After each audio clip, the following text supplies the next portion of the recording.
अस्सलाम वालेकुम।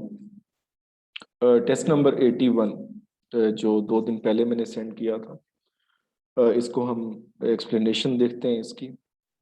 और अगर आप एमसीक्यूज बेस्ड अप्रोच लेके चल रहे हैं कि सब्जेक्टिव की बजाय आप ऑब्जेक्टिव से तैयार करते हैं, पास पेपर से तैयार करते हैं, या ऐसे नोट्स हैं जो आपके पास जो एमसीक्यूज बेस हैं, तो आप इस स्ट्रेटजी को लेके चलें तो इसमें काफ़ी फ्रूटफुल इसमें साबित हो सकती है। तो इसको स्टार्ट करते हैं। सबसे पहले अगर हम बात करें इस टेस्ट की, तो इस टेस्ट का जो पीडीएफ है आप इसको टेलीग्राम से डाउनलोड कर सकते हैं। टेलीग्राम चैनल का लिंक है रीड टू लीड 1। और इसके अलावा बाकी नोट्स भी वहाँ पे गिवन है, और ये सारी चीज़ें आप यहाँ से डाउनलोड, और इसकी कंप्लीट स्लाइड भी मैं वहाँ पे सेंड कर दूंगा। और इस टेस्ट का लिंक भी सेंड किया हुआ है, आप इसको भी लाजमी अटेम्प्ट करें। जस्ट 20 क्वेश्चन है। और 15 नवंबर से हम सेशन स्टार्ट करने जा रहे हैं 1 पेपर का, और इसको हम लेके चलेंगे पीपीएससी के पैटर्न पे, स्पेशली फॉर पीएमएस। और बाकी अगर 1 पेपर की तैयारी कर रहे हैं तो इसकी डिटेल भी इंशाल्लाह जल्द जो है वो शेयर हो जाएंगी। तो हम स्टार्ट करते हैं। सबसे पहला क्वेश्चन है, which sea on earth has no coastline? तो सरगासो सी है, Baltic sea, red sea, black sea. तो अब इसमें हमारे पास जो ऑप्शन है ए। अब इसकी हम जरा एक्सप्लेनेशन देखते हैं ताकि हमें ये रिटेन रहे और बाद में हमें ना भूले। तो सबसे पहले हम इस वर्ड की डायसेक्शन देखते हैं। तो सरगासम जो है ये अल्जाई की टाइप है, और ये बिल्कुल जो है वो सी फ्लोर को टच नहीं करती और कभी इसको टच नहीं करती। इसमें बहुत सी इको लाइफ सिस्टम मौजूद होते हैं, और ये कुछ इस तरह से मौजूद होती है समंदर में, और इवन ये कई किलोमीटर्स पे ये फैली होती है। और यही वजह है कि इसमें हम जब सरगासो सी को देखते हैं तो यहाँ पर हमने इसको नाम दिया है कि यहाँ पे सरगासम बहुत ज्यादा तादाद में मौजूद है। तो इसको हमने अलग कर दिया इसकी करेक्टरिस्टिक की वजह से, जिसकी वजह से इसकी कोई कॉस्ट लाइन नहीं है जो सी शोर हो, कोई साहिल मौजूद नहीं, ये समंदर के अंदर ही एक बना हुआ है। तो और इसको बरमूदा से भी किया जाता है लिंक, और मिस्टेरिकली इसकी चीजें हैं, लेकिन ये इकोलॉजी को बहुत ज्यादा सपोर्ट कर रहा है और इकोलॉजिकल सिस्टम पूरा उसके अंदर सेफ है। तो इसमें आपको अब याद होना चाहिए कि इसका नाम क्यों रखा गया है ये, और ये कहाँ पे मौजूद है, और इसके क्यों जो है वो कॉस्ट लाइन जो नहीं है। नेक्स्ट हम बात करते हैं इंटरनेशनल डेट लाइन की। International date line passes through strait, Bering straits, Davis strait, Dover strait और स्ट्रेट ऑफ हॉर्मज। अब स्ट्रेट ऑफ हॉर्मज तो डेफिनेटली हमें पहले से पता है, हम एलिमिनेशन यूज करते हैं कि ईरान के साथ मौजूद है और यहाँ से इतनी ट्रेड हो रही है, तो कभी हमने इसको एज सच नहीं पढ़ा। तो जो पेपर था उसमें ये ऑप्शन मौजूद नहीं था, ये नन ऑफ दीज था, और इसका करेक्ट आंसर है बेरिंग स्ट्रेट। और इसकी डिटेल देखें तो इंटरनेशनल डेट लाइन जो है एक हाइपोथेटिकल, एक वर्टिकल लाइन है जो एक पोल से दूसरे पोल की तरफ जा रही है, और एग्जैक्टली अपोजिट है प्राइम मेरिडियन से, और considered 180 degree from east to west. और इसमें हम डेट्स जो है वो चेंज की जाती हैं कि अगर वो वेस्टर्न हेमिस्फेयर में इधर जा रहा है तो ये लॉस ऑफ डे, एक डे उसमें से वो कम कर देगा, और इस तरफ जा रहा है तो एक दिन जो है वो इसको वो गेन कर लेगा। इसके बाद बात करते हैं फादर ऑफ होम्योपैथी इज। तो डिफरेंट किस्म के हमारे पास जो साइंसेस हैं तो उनके फादर्स के बारे में पढ़ते हैं, जैसे केमिस्ट्री, फिजिक्स, बॉटनी। तो हर चीज़ का कोई ना कोई डेफिनेटली कोई इन्वेंटर था। तो सैमुअल पी हंटिंगटन है, फिर अरिस्टोटल है, सिगमंड फ्राइड है, रॉबर्ट डोवर, ये ऐसा सच नाम कोई मौजूद नहीं है। लेकिन यहाँ पे अरिस्टोटल को देखें तो फादर ऑफ पॉलिटिक्स हम कहते हैं, Sigmund Freud father of psycho analysis है, अनकॉन्शियसनेस और इस चीज़ों से रिलेटेड होता है।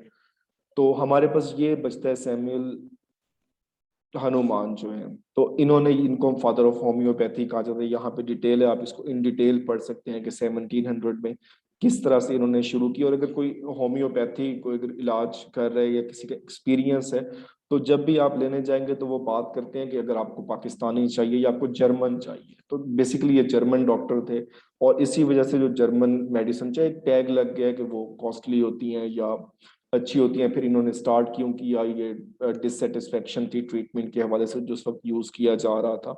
तो ये सारी बातें इसमें आती हैं, तो इसमें ये डिटेल आप पढ़ सकते हैं, ये स्लाइड में सेंड कर दूंगा। नेक्स्ट है, खाद is the intelligence agency of. अब जब हम इंटेलिजेंस एजेंसीज को देखते हैं, जब इस तरह का सवाल हम पढ़ते हैं, तो बजाय हम एक को याद करने के, हम सबको ही याद कर लें। तो हम ये ना करें कि हम एक को करें और बाकी सारी छोड़ दें। तो यहाँ पे मेनली हम एलिमिनेशन मेथड हो गया हमारे पास, या हमारे पास जो गेस वर्क हम कर रहे होते हैं। तो अब Iraq, Afghanistan, Egypt, Russia. Egypt और जो इराक है इसकी एज सच नहीं है, लेकिन इसके लिए हम वर्ड यूज करते हैं GIS। इसकी है जनरल इंफॉर्मेशन सिस्टम, या इस तरह से एब्रीविएशन बनता है। जबकि रशिया की बात करें तो इसमें है KGB, जिसके व्लादिमीर पुतिन भी मेंबर रहे और काफी इनकी हिस्ट्री में आता है। तो हमारे पास एक ही बचता है, अफगानिस्तान। और दूसरा, अगर आप इसको रिलेट करना चाहे, जैसे लर्निंग के होते हैं निमोनिक्स, आप निमोनिक इसमें बना लेते हैं कि अफगानिस्तान का जो एरिया है वो काफ़ी बंजर है और पहाड़ी इलाका है, जैसे तोरापुरा की पहाड़ियाँ वहाँ पे मौजूद हैं। तो आप इसको रिलेट कर लें खाद से, कि वहाँ पे जितनी अच्छी खाद होगी तो वहाँ पे फर्टिलाइजेशन अच्छी होगी। तो ये सबके पर्सनल होते हैं, आप जिस तरह से अटैच करना चाहें आप इसको अटैच कर सकते हैं। नेक्स्ट इसमें क्वेश्चन था, mathematician John Napier invented logarithm table. तो अब यहाँ पे हम कंफ्यूज हो जाते हैं, हमने याद किया होता है लेकिन जब मिलती जुलती डेट्स आती हैं तो उसमें अब यहाँ पे नन ऑफ दीज नहीं है, लेकिन जो पेपर आप अटेम्प्ट करेंगे तो उसमें हर ऑप्शन के साथ नन ऑफ दीज मौजूद है, जैसे PPSC ने चेंज किया है। तो ही इन्वेंटेड इन 1614। और अगर इसको देखें तो जॉन नेपियर्स बोन कहते हैं इसको, और ये फैसिलिटेट करता था मल्टीप्लिकेशन और डिवीजन के प्रोसेस को। फास्टर भी था, इजियर भी था, और फर्स्ट लॉगरिथम टेबल इसने क्रिएट किया, और ये इसकी आपको शेप नजर आ रही है। नेक्स्ट है, archaeologists in Israel have recently discovered 20,000 old village under the mud of Dead Sea। तो ये कुछ इन्वेंशन ये आती हैं या डिस्कवरीज आ जाती हैं, और ये करंट अफेयर के हवाले से भी हो सकती हैं और हिस्टोरिकली भी हो सकती हैं। मोहनजोदाड़ो का पूछा जाता है, मीरपुर का पूछा जाता है, टेक्सिला का पूछा जाता है, इंडस वैली सिविलाइजेशन है। तो इस तरह की जो चीजें हैं तो वो हमें इनका बेसिक आइडिया होना चाहिए कि हमने इसको किस तरह से लेके चलना है। नेक्स्ट इसमें है रिवर्स, ये काफी फेवरेट एरिया रहता है एग्जामिनर का, और मेनली वो पूछते भी हैं। मैकेंजी रिवर का यहाँ पे पूछा हुआ है, और कई बार जो क्विज कंपटीशन होते हैं डिफरेंट प्रोग्राम में तो ये वहां पे भी सवाल पूछा गया है। तो इजिप्ट में देखें तो यहाँ पे नाइल है, the longest river in the world. India में देखें तो गंगा, जमुना, इस तरह के हमें नाम मिलते हैं। तो बाकी हमारे पास बचते हैं कनाडा और अफ्रीका, और basically Mackenzie river is in Canada. और इसके अलावा कनाडा में ओटावा रिवर है, लॉरेंस रिवर है, इस तरह के रिवर भी पूछे हुए हैं। और एक और एग्जाम पेपर था, उसमें इन्होंने पूछा हुआ था कि कनाडा का बिल्कुल अपर पे, कि आपने आइडेंटिफाई करना है कनाडा का रिवर, और ऑप्शन ए जो था वो मैकेंजी रिवर था, बी जो था वो ओटावा रिवर, और सी जो था वो लॉरेंस रिवर, और डी जो था वो ऑल ऑफ दीज। तो कभी भी इस तरह से जल्दी से टिक मार्क ना कर दें, पहले सारे ऑप्शन देख लें फिर इसको टिक मार्क करें, तो इसमें गलती का जो है वो इम्कान कम होता है। नेक्स्ट बात करते हैं, Poonch river is the tributary of. तो ट्रिब्यूटरीज डिफरेंट हमारे पास है, तो ये झेलम की ट्रिब्यूटरी है, और इसको आप यहाँ पे देखें तो ये रिवर्स ऑफ पाकिस्तान में इसको एक्सप्लेन किया हुआ है। और आल्सो कार्ड पौंच तो ही, और इस तरह की ये जम्मू एंड कश्मीर से फ्लो करे और फिर पाकिस्तान में आ रहा है। और फाइनली झेलम की ये ट्रिब्यूटरी है। Yosemite waterfall is located in USA, Philippines, Venezuela और UK। अब वेनेजुएला में जैसे एंजल फॉल है,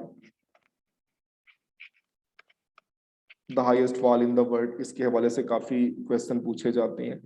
तो इनमें आप डिफरेंट कंट्रीज की भी वाटरफॉल्स देखा करें, फेमस कौन सी हैं। तो ये तो खैर एंजल फॉल तो बहुत ज्यादा फेमस है। अगर इसकी बात करें तो it is located in United state of America, और यहाँ पे योसमाइट नेशनल पार्क भी मौजूद है, और ये है कैलिफोर्निया में। अब कैलिफोर्निया को अगर आप याद कर रहे हैं तो यहाँ पे जो है वो सिलिकॉन वैली है। इसके साथ साथ हॉटेस्ट प्लेस यहाँ पे मौजूद है, यहाँ पे सबसे बड़ी लार्जेस्ट स्टेट है USA की, हॉलीवुड के। तो डिफरेंट आपके सवाल में से सवाल आगे निकलते जाते हैं और उनको मजीद आप एक्सप्लोर करते जाएं। Next, Vienna city is located on the bank of river. तो बहुत से सिटीज जो हैं वो मेनली किसी बैंक पे ही इस्टेब्लिश हुआ करते थे। तो यहाँ पर थे कि डेन्यूब, सेन, राइन या एल्बे रिवर।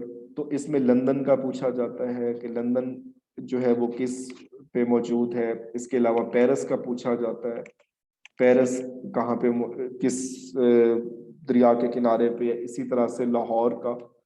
तो आप ये जितने भी आपको रिवर दिए हुए हैं, ये इनके बैंक पे कोई ना कोई बड़ा सिटी ही जो है वहां पे मौजूद है। तो इसमें आप कोशिश करें, इसको मेरे बताने की बजाय आप इसको खुद सर्च आउट करें कि इस रिवर के बैंक पे कौन सा शहर है, इस पे कौन सा है। तो इसमें आपको आसानी हो जाएगी और मेनली आप उसको लॉन्ग टर्म के लिए आप उसको याद कर सकते हैं, क्योंकि ये मिक्सअप होते रहते हैं। तो इसमें इनको आप खुद सर्च आउट करें। और यहाँ पर देखें तो ये आपको रिवर भी नजर आ रहा है कि किस तरह से यहाँ पे सिटी मौजूद है। और जैसे लाहौर है तो लाहौर रावी के किनारे पे है। तो इस तरह के सवाल पूछे जाते हैं। Next, Mossad is the secret agency of. तो मोसाद तो बहुत फेमस है। अभी हमने इसकी बात की, इंटेलिजेंस एजेंसी अफगानिस्तान की। खाद इसी तरह से अब यहाँ पर तो ये इसराइल की है, जैसे पाकिस्तान की आईएसआई है, इंडिया की रा है, रिसर्च एंड एनालिसिस विंग। तो इस तरह के सवाल जो हैं ये बहुत इंपॉर्टेंट होते हैं कि, और ये बहुत रेपिटिशन में है। जैसे ईरान है तो इसमें सेवक, इस तरह के पूछे हुए हैं। Next, human development index, first of all तो इसका एब्रीविएशन पूछा जाता है कि HDI से बनता क्या है। और ये इंडिकेटर है wellbeing of a country, was the brain child of. तो अब महबूबुल हक, ही बिलोंग टू बांग्लादेश, और इनके हवाले से है जैसे आदम स्मिथ है, वेल्थ ऑफ नेशन, इनकी किताब है। अमृता सिंह, इनका नोबेल प्राइज के हवाले से नाम है। और HDI में देखें तो यहाँ पर 3 इसकी डायमेंशंस हैं, हेल्थ, एजुकेशन और लिविंग स्टैंडर्ड्स। और 4 इसके इंडिकेटर हैं, लाइफ एक्सपेक्टेंसी आ जाती है, और स्कूलिंग के जो है वो ईयर एक्सपेक्टेड कितने हैं, और मीन ईयर ऑफ स्कूलिंग, और gross national income per capita. और फिर हम फाइनली HDI और पाकिस्तान का इस वक्त जो रैंक है, 2020 की लिस्ट आई थी 154th आउट ऑफ 189। और ये भी एग्जाम में पूछा जाता है। वाटर गेट स्कैंडल की बात है, ये किससे रिलेटेड है? Terrorism issue, canal water issue, spying और डैम इशू। तो बेसिकली ये स्पाइंग था, फोन टेप करने के हवाले से, और ये इन्वॉल्व थे Richard Nixon, the only president who resigned.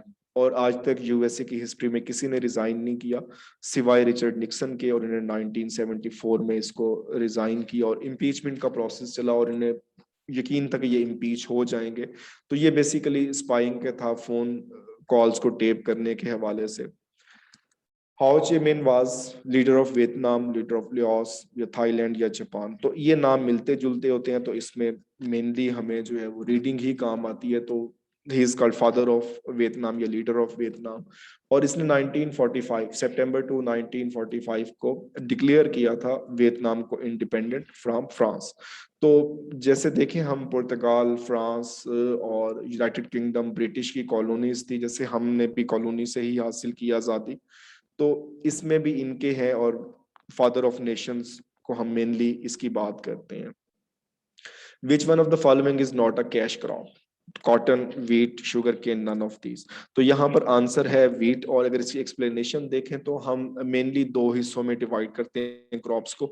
एक हमारे पास कैश क्रॉप्स हैं, एक हमारे पास फूड क्रॉप्स हैं। फूड क्रॉप्स वो हैं जिनको हम खाने के लिए उगाते हैं, कि हम उगाएंगे, हम उनसे डेफिनेटली अपने यूजेज में लेके आएंगे। जबकि कैश क्रॉप्स ऐसी हैं जो आप रॉ मटेरियल के तौर पे इसको कह सकते हैं। कपास को जैसे उगाते हैं तो इसको हम एक्सपोर्ट कर देते हैं। शुगर केन है तो इसको हम बेचने के लिए, कैश के लिए हम करते हैं। तो इससे ये रिलेटेड है। नेक्स्ट है, what do you understand by the term curve in foreign currency dealing? तो अब इसमें है the exchange of rate of currencies in open market, या हम इसको फ्री फ्लॉट इकोनॉमी की जैसे बात करते हैं पाकिस्तान में। जैसे हम कहते हैं कि पहले इसको आर्टिफिशियली इसको मेंटेन रखा गया, अब इसको फ्री फ्लॉट कर दिया। तो इसमें एक्सचेंज रेट जो है वो ओपन मार्केट से ही डिसाइड किए जाते हैं। तो ये एक स्पेसिफिकली टर्म है इकोनॉमिक्स की। नेक्स्ट है the oldest news agency in the world. अब न्यूज एजेंसीज जो है ये बहुत इंपॉर्टेंट होती है। तो कंट्रीज को या तो आप मैप वाइज कर लें, आप एक एक करके कर लें, कॉन्टिनेंट वाइज कर लें, रीजन वाइज कर लें, और फिर उस कंट्री की कंप्लीट डिटेल देखते जाएं। अब ये जो ओल्डेस्ट है वो एजेंस फ्रांस प्रेस, जो ये फ्रांस की है, AFP, तो ये सबसे ओल्डेस्ट है। वफा द मोस्ट रिपीटेड, ये फलस्तीन की है। BBC ये ब्रिटिश की है। और CNN cable news network, I think इस तरह से, या ब्रिटिश ब्रॉडकास्टिंग कॉरपोरेशन BBC, तो और ये CNN जो है USA की है। तो इसको आप चीजों को रिलेट करके रखा करें एक कंट्री से दूसरे कंट्री की तरफ। फिर बात करते हैं news agency of Malaysia, mad, वैम, बरनामा, इंटरफिक्स। तो अब इनको भी देखें तो मैड भी न्यूज एजेंसी है, वैम भी, इंटरफिक्स भी। तो इनको आप एक बार सर्च आउट करें। मलाइशिया की तो चलो ठीक है, बरनामा है, सी ऑप्शन राइट है, बट बाकियों को भी आप देखें कि आप सर्च आउट करें कि ये किसकी है। मैड है तो अब आप खुद से सर्च आउट करें। अब मैं बताता हूं तो डेफिनेटली एक सुनी सुनाई बात होगी, वो चली जाती है। तो मैड हम कॉमन क्या वर्ड यूज करते हैं, अब आप इसको जैसे ही इसका कोई कंट्री सर्च करेंगे जो इसका जवाब आएगा, तो आप उसको कर लें कि वहां पे जो है वो मैड है। जो भी आप इसको रिलेट करना चाहें तो आप इसको रिलेट करें। और फिर उसके बाद जो है Eduskunta is the parliament of which country, Sweden, Finland, Netherlands, Hungary. तो पार्लियामेंट्स के नाम सबके इंपॉर्टेंट नहीं होते, बहुत सौ के नाम सिर्फ नेशनल असेंबली या उसमें पार्लियामेंट है, लेकिन कुछ नाम जो है वो मखसूस है। जैसे ये नाम जो है ये फिनलैंड का है, पाकिस्तान में देखें तो हमारे आइन में दिया हुआ है कि मजलिस शूरा। तो इस तरह से हम नाम याद, फिर अपर हाउस है, लोअर हाउस है, वो बहुत रेयर है, वो USA का पूछा जाता है, UK का, पाकिस्तान का, इंडिया का। तो ये जो बहुत करीबी हैं उनके बारे में पूछा जाता है। तो बाकियों को भी देखें कि स्वीडन की पार्लियामेंट को हम क्या कहते हैं, नीदरलैंड की पार्लियामेंट को क्या कहते हैं, हंगरी की पार्लियामेंट क्या कहलाती है। तो चीजों को सर्च आउट करें मैक्सिमम आप। Which of the following was the old capital of Japan before Tokyo. तो क्योटो, ये ओल्ड और न्यू नेम की हम बात करते हैं। ये पाकिस्तान के सिटीज भी हैं, कुछ मुल्कों के नाम, जैसे श्रीलंका का नाम चेंज हुआ, म्यांमार का चेंज हुआ, इंडियन सिटीज का भी इवन पूछा हुआ है। और फिर पाकिस्तान में साहिवाल, फैसलाबाद, अटक, क्वेटा। तो इस तरह के जितने भी नाम हैं तो उनको देखेंगे ओल्ड जो नेम है उनके वो क्या है, न्यू नेम क्या है। तो मजीद इसको स्लाइड को मैं सेंड कर दूंगा टेलीग्राम पे, और यहाँ पे भी मैं पोस्ट कर दूंगा। मजीद कोई आपके क्वेश्चन हो तो आप इसको कमेंट कर सकते हैं, और ये वीडियो आप इसको आप यूट्यूब पे भी देख सकते हैं। अगर मजीद कोई क्वेश्चन है तो आप इसको कमेंट कर दीजिए। Thank you. Allah Hafiz.